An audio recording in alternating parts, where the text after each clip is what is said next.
What's up, guys? My name is Coach Manzo, and you're watching All Things Basketball TV. In today's episode, you can see I'm not in my studio. Hopefully you can hear me.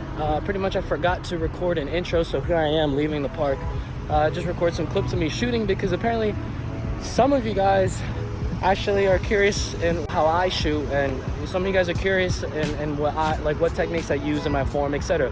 Not gonna lie, I don't know why you guys are interested in what I'm doing, but well, I guess why not? And I make my videos primarily off the comment section, and I saw that, a couple times, so I figured I'd cover it. Now, if you're new to the All Things Basketball TV family, then do not forget to subscribe and smash that like button, share with a friend, hit the notification bell so YouTube can advise you whenever I come out with new content. That's new tips, tricks, advice by a basketball coach and basketball trainer.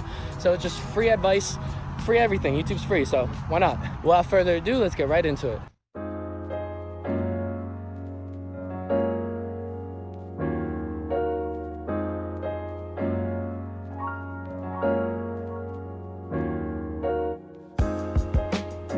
So I'm going to break down my form from the bottom up, beginning with my feet. My feet have a slight turn about 45 degrees to the left since I shoot with my right hand, and they are shoulder width apart. My knees are slightly bent at all times, and off the catch, I have a slight dip with the ball. I dip the ball to around my stomach. I do not really dip the ball that low. I know most NBA players dip to their thighs, some dip to their knees, and players like Jeremy Lin dip as far down as their shins, but I do not dip the ball that much, and the reason being is simply preference. As I mentioned in pretty much all of my shooting videos, is that most of the techniques all come down to preference.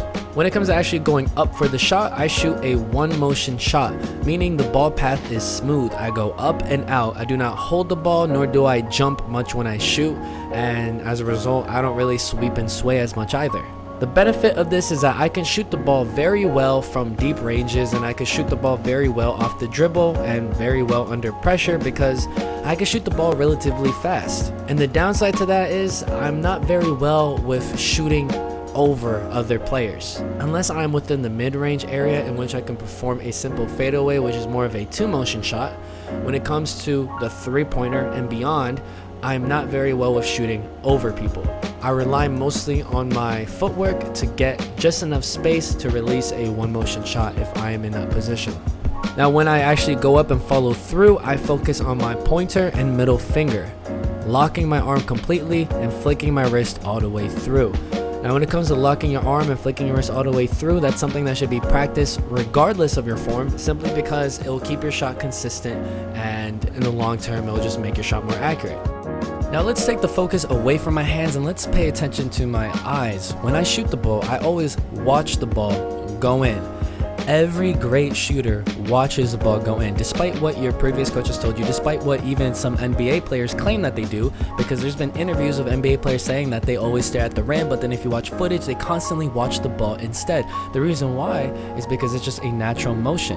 For example, a football player, when he throws a football, what does he do? He watches a football go through the air into the catch. Or even when you look at golf, if you see when a golf player swings, he always watches the ball go through the air. You never see a golf player hit a golf ball while watching the hole the entire time. It just doesn't work like that. So why is basketball any different from any other type of sport?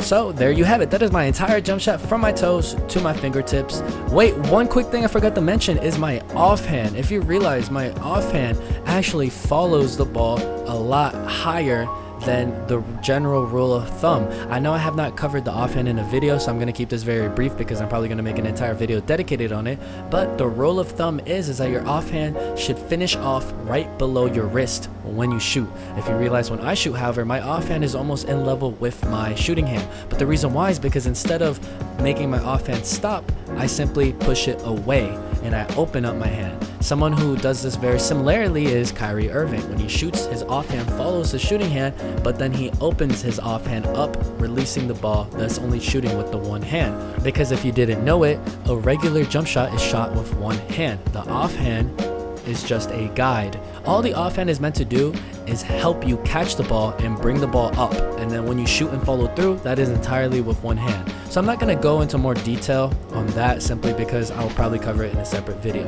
Now with that covered, we pretty much covered my entire jump shot from my toes to my fingertips. So yeah, I hope you guys enjoyed. I hope you guys picked up on any little tips and tricks that you can implement on your own jump shot and eventually become a lights out shooter as well.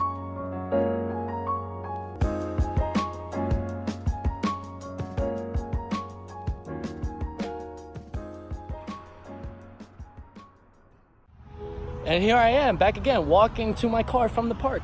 And so yeah, that pretty much wraps up today's episode. If you enjoyed, then smash that like button and subscribe. If you have any questions regarding the game of basketball, please leave it down in the comment section below.